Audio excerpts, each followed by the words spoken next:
I was coming home from work when my phone buzzed with a message from my wife, Claire. She told me she'd lost her wedding rings.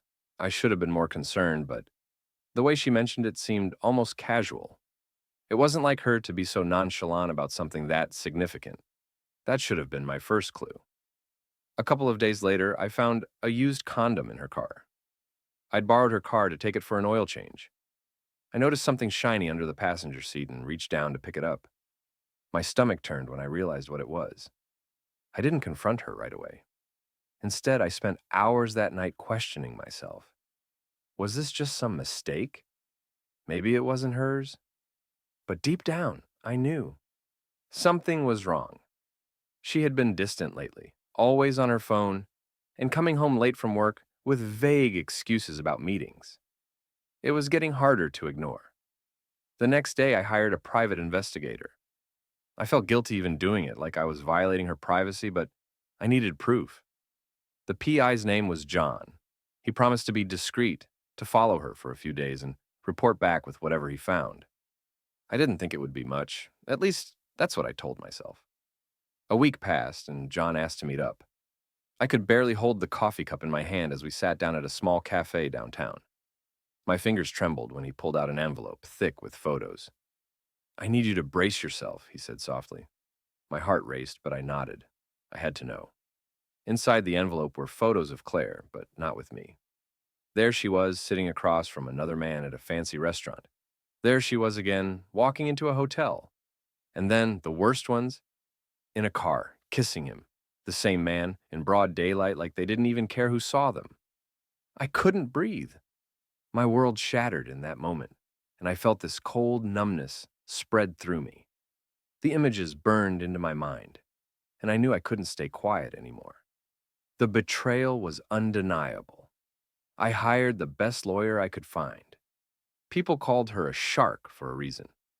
I wanted her to take Claire to court and leave nothing standing. We had built a life together, and now she'd blown it all up for some fling. I wanted her to feel the full weight of her choices. But then, as the court date loomed, Claire sat me down. I didn't expect what she had to say. She told me she was pregnant. I was speechless. My head spun as I tried to make sense of it all. Was it mine or his? I didn't even know how to react. She broke down, saying she didn't know either. That's when the anger turned into something else, something darker. This wasn't the ending I had pictured. It wasn't the revenge I wanted. Now, everything was tangled up in ways I couldn't untangle with just a courtroom battle. There were too many pieces, too much to sort through. As I sat there staring at her, all I could think was, how did it come to this? I didn't see any of it coming. After Claire told me she was pregnant, I felt like I was sinking into quicksand. Every time I tried to make sense of it, I just got pulled deeper into confusion. I spent the next few days in a daze, walking around like a ghost in my own house. The pictures of her with that other man haunted me. Now, I had to face the reality that she was carrying a child, and I didn't even know if it was mine. I didn't confront her about the pregnancy right away. I needed time to think. I talked to my lawyer and told her everything. She was blunt with me. You need to know whose child this is before you make any moves. If it's his, it'll change everything in court. She recommended I get a paternity test, but the idea of asking Claire for that felt impossible. How do you tell your wife you don't know if her baby is yours? That night I couldn't sleep. I kept imagining what would happen if the baby wasn't mine. I saw this other man in the delivery room holding Claire's hand. I pictured him playing dad to the child while I got pushed out of the picture. The thought made my blood boil. A few days later, I came home from work early. Claire was in the kitchen making dinner, and I decided it was time. I had to talk to her. The tension between us had been thick since her confession, and I couldn't take it anymore. "We need to talk," I said, standing in the doorway. She turned around, her face pale and tired. "About the baby." She nodded, bracing herself. "What do you want to know?" "Is it mine?" The words came out harsher than I intended. I saw her flinch, but I didn't care. I needed the truth. Claire's eyes filled with tears. "I don't know," she whispered, barely able to get the words out. I wish I could tell you for sure, but I can't. I'm so sorry. I stood there, feeling like the ground was going to open up and swallow me whole. There it was. The uncertainty that had been gnawing at me finally had a voice. I want a paternity test, I said, my voice cold. I need to know. She nodded, wiping her eyes. I'll do whatever you need. I never wanted to hurt you like this. Those words stung. If she didn't want to hurt me, why did she do it? But I didn't say that. I was too drained for another fight. Instead, I just left the room and locked myself in my office. The days leading up to the test felt like a slow torture. I avoided Claire as much as possible. We barely spoke, only exchanging cold glances and stiff nods. I spent most of my time out of the house, driving aimlessly or sitting at a bar, nursing drinks but never getting drunk. I needed to stay sharp, to face this head on. Finally, the day of the test came. We went to the clinic together, but the silence between us was unbearable. Claire looked anxious, clutching her purse like it was some kind of lifeline. I could see the guilt all over her face, but I had nothing left to say to her. The test itself was quick. Just a swab, a few signatures. But the waiting was hell. Each day that passed, I felt more disconnected from her, from everything we had built. I wondered if there was even a chance we could fix any of this, or if we were already too far gone. Then, the results came in. I opened the envelope with shaking hands, sitting alone in my car. Claire wasn't there. She was at work, and I didn't want her with me when I found out. The paper inside felt like it weighed 1,000 pounds. My heart pounded as I unfolded it, my eyes scanning for the only line that mattered. 99.9% probability of paternity. I stared at the words, letting them sink in. The baby was mine. But instead of relief, I felt nothing. I thought knowing the truth would bring some kind of closure, but it didn't. The betrayal was still there, raw and painful. The baby might be mine, but Claire had still broken something between us. Something that no piece of paper could fix. I sat there for a long time, staring at the result. I didn't know what to do next. Do I stay and try to make it work? Do I walk away? The baby changes everything, but so does the affair. I'm stuck between two versions of my life. One where I fight for my family and one where I let it all burn. When I finally drove home that night, Claire was waiting for me in the living room. She looked up at me, her eyes searching mine for an answer. I handed her the envelope without saying a word. She opened it, her hands shaking, and when she saw the result, she broke down, sobbing into her hands. "It's yours," she cried. "I'm so sorry. I want to fix this. I really do. Please, don't give up on us." I stood there, watching her fall apart. I wanted to believe her. I wanted to believe that we could fix this, but deep down, I wasn't sure if I could ever trust her again. "I need time," I said finally, my voice barely a whisper. "I don't know what to do yet." And with that, I walked upstairs, leaving her alone in the living room. The house felt colder than ever, and I had no idea if it would ever feel like home again. When we were alone, she started sobbing, reaching out to me. "I'm so sorry, please, we can fix this." I stepped back, shaking my head. "Fix this? There's no fixing this, Claire. You lied to me over and over again. I gave you the benefit of the doubt after everything, but this?" I gestured toward the bed. "This is unforgivable." She collapsed onto the bed, burying her face in her hands. I felt nothing for her in that moment. No pity, no sadness, just cold, hard anger. This was it. The end. There was no coming back from this. "I'm done," I said, my voice steady. "I'll be filing for divorce first thing Monday. I'm keeping the house and I'll fight for custody of the baby. You can be with whoever you want, but don't expect me to stick around and watch." Claire cried harder, but I didn't stay to hear the rest. I grabbed a bag from the closet, threw in a few clothes, and walked out. I didn't know where I was going, but anywhere was better than here. As I drove away from the house, the weight of everything finally hit me. The marriage, the baby, the betrayal. It all crumbled in front of me. But one thing was clear. I was done playing the fool. This was the end of our story. The drive away from the house was a blur. My mind raced with everything I'd just seen. Every word Claire had tried to spit out in her defense, but none of it mattered now. She had destroyed any chance of us rebuilding what we once had. And then there was him. That guy, the one who thought he could just walk out of my house like nothing had happened.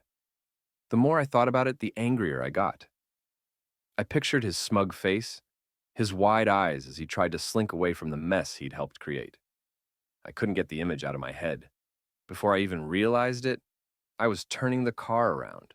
I didn't care anymore. My heart was racing, my knuckles white as I gripped the steering wheel. I knew where he'd be.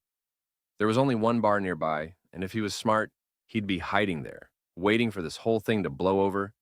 But I wasn't about to let him off that easy. I pulled up outside the bar, slamming the door shut behind me as I stormed in. The place was dimly lit, full of regulars hunched over their drinks. I scanned the room quickly, and then I saw him, sitting at the far end of the bar, nursing a beer like everything was fine. I felt my blood boil. He hadn't even bothered to leave town. I walked straight up to him, shoving his shoulder hard. "Hey, you think you can just walk out of my house like that?" He turned, his eyes widening when he realized who I was. "Look, man, shut the hell up," I snapped, cutting him off before he could get another word in. "You think this is over? You think you can just sneak around with my wife, sleep in my bed, and walk away without consequences?" He stood up, trying to put his hands up, like he was defusing the situation. "I didn't know." "You didn't know?" I shoved him again, harder this time, sending him stumbling back into the bar. "You knew exactly what you were doing.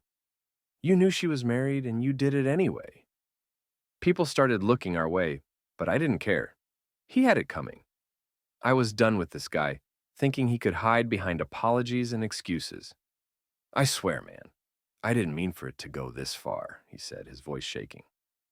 I could see the fear in his eyes, and it only fueled my anger. I took a step closer, getting right in his face. "Too late for that now, isn't it?" Before he could answer, I threw a punch. My fist connected with his jaw, and the force sent him crashing into a table behind him. Beer bottles toppled over, and the noise of them shattering filled the bar. He groaned, grabbing his jaw as he tried to scramble back to his feet. "I should have beat your ass when I saw you in my house," I growled, grabbing the front of his shirt and pulling him up. "But I'm making up for it now." He swung at me wildly, but I dodged it, shoving him back again. His feet slipped on the spilled beer, and he crashed to the floor. The people in the bar were watching now, murmurs of concern spreading through the crowd, but no one was stepping in. I didn't give him time to catch his breath. I grabbed him by the collar and yanked him up again. His nose was bleeding now, and he looked dazed. "You don't get to just walk away from this. Please, man." "I'm sorry," he coughed, blood trickling down his chin. "You're sorry? You weren't sorry when you were screwing my wife, were you?" I shoved him again, and this time he crashed into the bar stools, knocking one over as he went down. He groaned, trying to push himself up, but he was too weak. I stood over him, breathing hard, my chest heaving with the adrenaline, and then I stopped. I don't know what hit me, but suddenly I didn't want to do this anymore. I looked down at him, bloody and pathetic, on the floor, and realized that nothing I did to him was going to fix what was broken. Claire had already shattered our life, and beating the hell out of this guy wasn't going to make it any better. I stepped back, letting go of his collar. He slumped against the bar, wiping the blood from his face. "You're not worth it," I muttered, turning away. As I walked out of the bar, I could hear him groaning behind me, trying to pick himself up. I didn't look back. The cold night air hit me as I stepped outside, and I took a deep breath. My hands were shaking, and my knuckles throbbed where I had hit him. But it didn't bring any satisfaction. It didn't erase what had happened. I got into my car and sat there for a while, staring at the steering wheel. The rage had faded, replaced by an emptiness I didn't know how to fill. I had fought him, made him bleed, but nothing had changed. Claire had betrayed me, and no amount of violence would undo that. As I sat there, I realized that this was just the beginning of the fight. Not with him, but with Claire, with the life we had built, with the choices we had made. And that fight, that was going to be much harder than throwing a few punches in a bar. I started the engine and drove away, leaving him behind. But the real battle was waiting for me back home. It had been weeks since the night I walked in on Claire and her lover in our bed. Since then, everything had spiraled into a kind of numb chaos. The fight at the bar, the cold silence between Claire and me, and the looming divorce. made every day feel like I was walking through a fog. But the one thing that had kept me grounded was the baby. Even with everything that had happened, I kept telling myself that the child was mine. The paternity test had come back in my favor after all, and that had been the only thing holding me together. Until now. I was at work when I got the call. It was the clinic where we'd done the paternity test. The woman on the other end sounded nervous, like she was dreading what she had to say. "Mr. Donovan, I'm so sorry, but there's been a mistake." I didn't understand at first. My brain didn't want to process what she was saying. "What do you mean, a mistake?" "There was a mix-up with the samples," she explained. "It's rare, but it happens. We reran the test after double-checking the records, and I'm afraid the baby isn't yours." I froze. The world around me seemed to collapse in on itself. I had to sit down because my legs couldn't hold me up anymore. "Are you sure?" I whispered, barely able to get the words out. "I'm very sorry, Mr. Donovan. The test is conclusive." I hung up without saying anything else. I couldn't breathe. I just sat there, staring at the wall of my office, trying to wrap my head around what she had said. The baby isn't mine. It felt like the ground had been ripped out from under me, like I was falling into some endless void. Everything, every ounce of hope I had been clinging to, was gone. I wasn't just losing my wife, I was losing the child I thought was mine. The child I had convinced myself I could raise, even after everything Claire had done. I didn't know how long I sat there paralyzed by the news. Time didn't seem to exist anymore. I must have left work at some point, because the next thing I remember is sitting in my car, staring at the steering wheel. I didn't even have the strength to start the engine. The drive home was a blur. My mind kept replaying the words, "The baby isn't yours."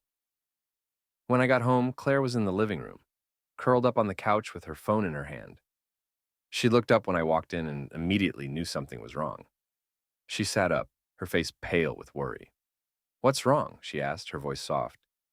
I stared at her for a long moment, feeling a mix of anger, heartbreak, and a kind of exhaustion I couldn't even describe.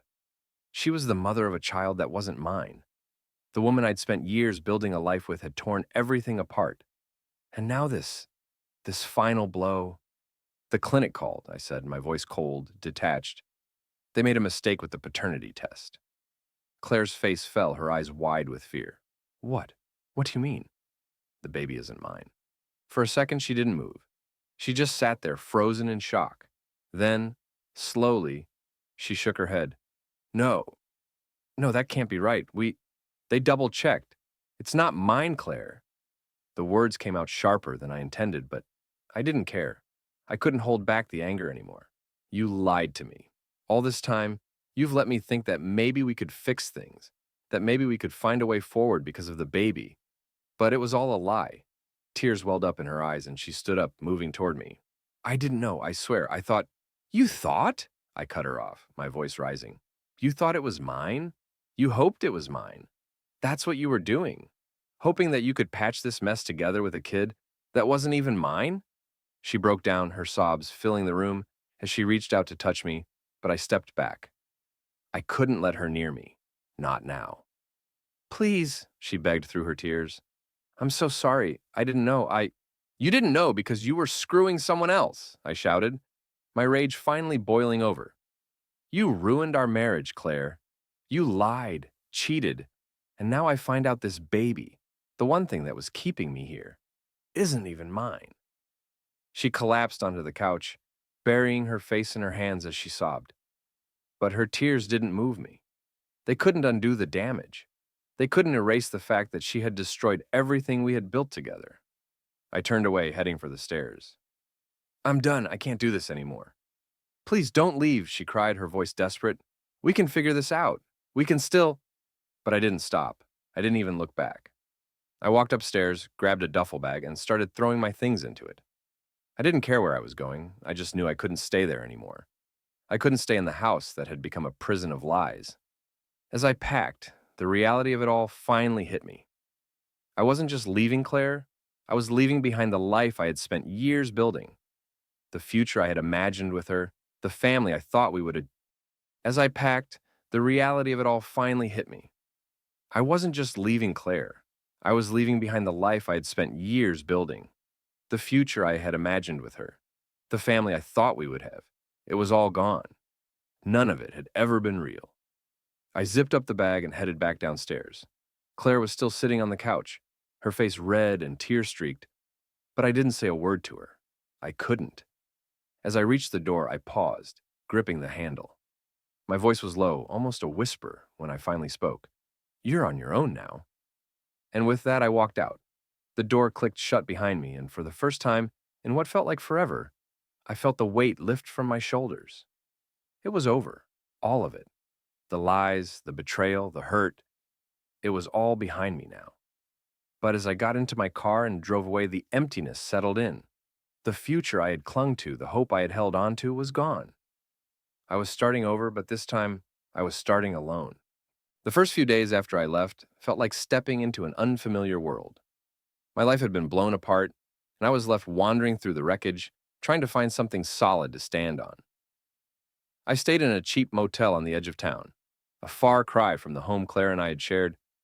The place smelled of stale cigarettes and the bed creaked with every movement, but I didn't care. I just needed somewhere to think. Or not think.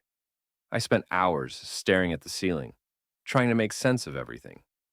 Claire's betrayal, the baby that wasn't mine, and the life I thought we were building together.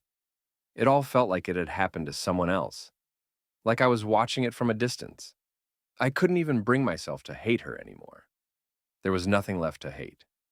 The anger that had driven me through the fight with her lover, through the divorce lawyer meetings, and through those sleepless nights had burned out. Now all that remained was a cold, hollow space where our marriage used to be. One afternoon, after another restless night, I found myself scrolling through my phone, looking at photos of Claire and me from when we were happy. We looked so normal. There we were at family barbecues, vacationing at the lake, and grinning like idiots on our anniversary. I couldn't recognize those people anymore. I wondered if any of it had ever been real, or if the cracks had been there all along, waiting to show themselves. I deleted every photo, every trace of her.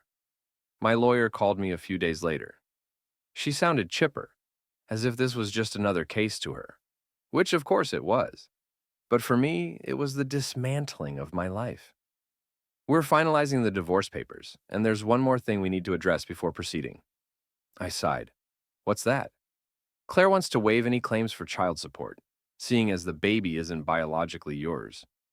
But she still wants to arrange visitation rights? I froze, gripping the phone tighter. Visitation rights? For a child that wasn't mine? My heart pounded as I struggled to process what she was saying. I don't want visitation, I said firmly. That child has nothing to do with me. The lawyer paused, probably surprised by the coldness in my voice. I understand, but Claire's reasoning is that, emotionally, you've been a part of the pregnancy. I don't care, or I cut her off, the words sharper than I intended. Tell her to keep the kid. I don't want any part of it. There was silence on the other end, and I imagined my lawyer scribbling notes down, trying to remain professional. Okay, she said after a beat. I'll let her know your decision. Once the papers are signed, this will all be behind you. I hung up, tossing my phone onto the bed. My chest felt tight. Everything in me knew I was doing the right thing, but it didn't make it any easier. I had imagined raising that child. I'd pictured myself being a father, guiding them through life. Now, those visions were nothing more than ashes of a future that never existed. That night, I went for a walk. The motel was surrounded by a stretch of woods, and I found myself wandering down the paths in the dim light of early evening. The air was cool, carrying the scent of pine and wet earth. For the first time in weeks, I felt something close to peace. I walked until my legs ached, until my mind quieted. I thought about what my life would look like now. No Claire, no family, no home to return to. The thought should have scared me, but strangely, it didn't. I had been living in the shadow of a lie for so long that the emptiness felt almost like freedom. The next morning, I packed up my things and checked out of the motel. I drove aimlessly for a while, not sure where to go. The small town where we lived was full of memories I didn't want to confront yet. So I headed out to the city. I rented an apartment in a part of town where no one knew me. It was small, just one bedroom and a cramped kitchen, but it was enough. I didn't need much. I bought a cheap mattress and a few essentials, and that was it. No decorations, no family photos, no traces of the life I had before. I wanted a clean slate. The days turned into weeks, and slowly I started to rebuild. I went to work, came home, and tried to fill the silence with anything I could: music, movies, distractions. The divorce papers were signed, officially marking the end of my marriage. My lawyer called to confirm that everything had been finalized. "It's done," she said. "Yeah," I muttered. "It's done." But one night, as I sat in the quiet of my apartment, something hit me that I hadn't anticipated. It wasn't the relief I expected from being free of Claire. It wasn't the anger at her betrayal, or even the emptiness I had been living with. It was grief. Deep, gut-wrenching grief. Not for Claire, but for the future I thought I'd have. For the family I'd dreamed of. For the child I had secretly wanted to love. I grieved for the life I had imagined, the one that had been taken from me before it even had a chance to begin. I let myself feel it all. I didn't try to push it away this time. The loss, the pain, the heartbreak, it all came flooding in, and for the first time in months, I cried. Not out of anger, but out of sorrow for the things that would never be. When the tears stopped, I sat there, feeling lighter somehow. The grief was still there, but it didn't weigh me down like it used to. It was just part of me now. Something I'd carry with me, but not something that would define me. The next morning, I woke up with a strange sense of clarity. My life wasn't what I had planned. It was messy, painful, and uncertain, but it was mine again. I didn't know what the future held. I didn't know if I'd ever trust someone again, or if I even wanted to. But for the first time in a long time, I felt ready to face whatever came next, because I was still standing. Weeks turned into months, and the raw edges of my anger toward Claire had dulled, though they never fully disappeared. I moved on with my life, or at least I tried to. I stayed focused on work, kept to myself, and avoided most of the people who knew me back when Claire and I were together. It was easier that way. No questions, no pity. I didn't need anyone's sympathy. What I needed was closure. That was when they came into my life. I met Alex at the gym, of all places. He was in his early 40s, around my age, with a no-nonsense attitude and a quiet intensity that I immediately respected. We started talking casually during workouts, and over time, I found myself telling him bits and pieces of what had happened with Claire. It wasn't like me to open up to strangers, but there was something about Alex that made it easy. Maybe it was the way he just listened without judgment, like he had his own demons and understood mine. One day, after a particularly grueling workout, Alex wiped the sweat off his face and sat down next to me on a bench. "You ever think about getting even?" he asked, his tone casual but his eyes sharp. I frowned, taking a sip from my water bottle. "With Claire?" "Yeah, I mean, she wrecked your life, man. Took everything from you. You ever think about paying her back?" I shook my head. "What's the point? I'm trying to move on." Alex leaned forward, his elbows resting on his knees. "Sometimes, to move on, you gotta settle the score first." I stared at him, unsure of where he was going with this. "And what exactly are you suggesting?" He didn't answer right away. Instead, he reached into his gym bag and pulled out his phone, scrolling through it before handing it to me. On the screen was a photo of a woman, smiling and holding hands with a guy I didn't recognize. I squinted, confused. "Who's this?" "That's my ex-wife," Alex said, his voice tight. "And that's the guy she cheated on me with." I looked up at him, starting to understand. "What did you do?" Alex's lips curled into a dark smile. "I made sure they paid for it. Financially, socially, every way possible. I hit them where it hurt, and I didn't do it alone." That's when he introduced me to Mia. She was a private investigator, but not the kind you see on TV. She was sharp, ruthless, and had a network of contacts that could dig up dirt on anyone, anywhere. Alex had hired her to help him ruin his ex and her lovers' lives, and now he was offering to connect me with her. At first, I was hesitant. Revenge wasn't really my style. I wasn't interested in going down some dark path just to make Claire suffer. But the more I thought about it, the more I realized that I did want some form of justice. Claire hadn't just cheated, she had shattered my life, and then had the audacity to expect me to co-parent a child that wasn't even mine. She had moved on with her lover like nothing had happened, while I was left to pick up the pieces. I agreed to meet Mia. She was in her early 30s, with an air of confidence and a mind as sharp as a blade. From the moment I sat down with her, I knew she was the real deal. "So, you want revenge?" she asked bluntly, sitting across from me in a small, dimly lit office. "I want her to feel what I felt," I admitted, the anger bubbling to the surface again. "I want her to lose everything like I did." Mia leaned back in her chair, tapping a pen against her notepad. "That's something I can help you with, but you need to understand, once you go down this road, there's no turning back. What I do, it's not clean, it's not simple, it's going to get messy." "I don't care," I said, my voice firm. "I'm ready." And so, we began. The first step was financial. Mia had a way of getting access to Claire's financial records. It turned out she was living well beyond her means. Between the house she and I used to share and the costs of raising her new child, she was sinking into debt. Mia found out that Claire's lover, Jason his name was, wasn't exactly the upstanding guy Claire probably thought he was. He had a criminal record, mostly for small-time fraud, but enough that Mia saw an opportunity. Mia made sure that Jason's past came to light in the most public way possible.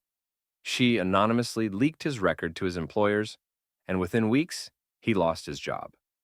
With no income coming in, Jason was forced to rely on Claire, who was already drowning in bills. Their relationship started to strain under the financial pressure. I could see it happening from a distance, and it was satisfying in a way I hadn't expected. But that was just the beginning. Mia also knew how to manipulate social media in ways I didn't even know were possible. She created fake accounts, posing as women Jason had cheated with, and sent Claire messages, hinting at his infidelity. Claire, being the paranoid mess she'd become, took the bait. I watched from the sidelines as their relationship began to crumble, bit by bit. I heard through mutual friends that Claire had kicked Jason out of the house after finding proof of his betrayal. Even though it was all fabricated, it was perfect. But the final blow came when Mia found out about Claire's job. She worked for a small marketing firm, and Mia uncovered some emails that Claire had sent to a colleague. Nothing scandalous, but enough to imply that she was mismanaging some of her accounts. Mia made sure those emails found their way to Claire's boss, and before long, Claire was out of a job. She had nothing left, no lover, no income, a mountain of debt, and a child to raise on her own. I didn't feel guilty, not even for a second. The day I saw her at the grocery store, struggling to pay for groceries with a credit card that kept getting declined, I knew I had won. She didn't see me, but I watched her, fumbling with her wallet, her face red with embarrassment as the cashier waited impatiently. I could have stepped in. I could have said something, maybe even offered to help, but I didn't. I turned and walked out of the store, a sense of satisfaction settling over me like a weight finally lifted. Claire had taken everything from me. I had returned the favor. And for the first time since all of this had started, I felt free. Months passed after I saw Claire struggling at the grocery store, and life became surprisingly quiet. For the first time since everything fell apart, there was no lingering sense of anger or bitterness. I had done what I set out to do, ruined Claire's life the way she had ruined mine. With Mia's help, I had dismantled everything she had. Her relationship, her job, her finances. I left her in the rubble, just like she had left me. But what now? Revenge had given me a kind of closure, but it also left me with a strange emptiness. I hadn't planned for what came after. The satisfaction I felt seeing Claire's downfall had faded, leaving me with a life I barely recognized. My job was steady, my apartment quiet, and my routine was predictable, but there was no sense of direction. It felt like I was drifting. I still kept in touch with Alex, though.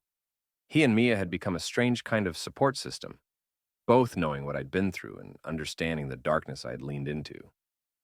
Alex had done the same with his ex, and Mia, well, she had her own demons, though she kept those, locked behind her sharp professionalism.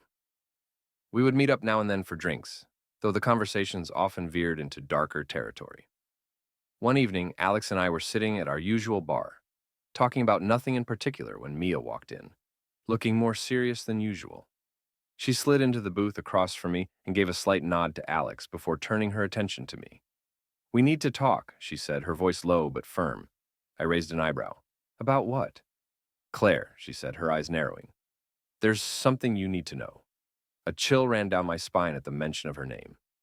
I hadn't thought about Claire much lately. After I had wrecked her life, I made a point to move on, to distance myself from everything. But hearing her name again brought all those feelings back in an instant. "I thought we were done with her," I said, trying to keep my voice steady. Mia leaned forward, her fingers drumming on the table. "We were, but something's come up. Something I didn't expect." I exchanged a glance with Alex, who just shrugged, as clueless as I was. "What is it?" Mia pulled out her phone and slid it across the table toward me. "Read this." I picked up the phone and saw a string of emails. They were from Claire to Mia, dozens of them, dating back to just after our final revenge move. My stomach tightened as I scrolled through the messages. Most of them were desperate pleas for help. But there was something else, too. She mentioned someone, a name I hadn't heard before. James. "She's been seeing someone else?" I asked, feeling a pang of anger. After everything, Claire had moved on again? It seemed unbelievable that she could keep bouncing from one man to another. Mia shook her head. "Not just anyone. James is well, he's not who he appears to be. He's dangerous." "Dangerous how?" I asked, frowning. "Why should I care what she's doing now?" Mia took a deep breath. "Claire reached out to me, thinking I was just a private investigator who could help her with legal issues. But I dug deeper. James isn't just some new fling. He's a con artist, and not the small-time kind like Jason. This guy has a history of targeting vulnerable women, draining them dry financially, and disappearing. Claire is next in line." I felt a mixture of emotions, none of them good. On one hand, it wasn't my problem. Claire had made her bed and she could lie in it. But on the other hand, James. This guy sounded worse than Jason ever was. If Claire was in danger, I couldn't just sit by and let it happen. Could I? "She's not my responsibility anymore," I said, more to myself than anyone else. "I've done enough." Mia's eyes softened, something I wasn't used to seeing from her. "I know you don't owe her anything, but this guy, he's left a trail of wreckage behind him. Women have lost everything to him. I thought you'd want to know at least." I leaned back in my seat, staring at the phone in front of me. A part of me wanted to walk away. Claire had put herself in this position. She had chosen her path. But another part of me, the part that still remembered the years we spent together, felt uneasy.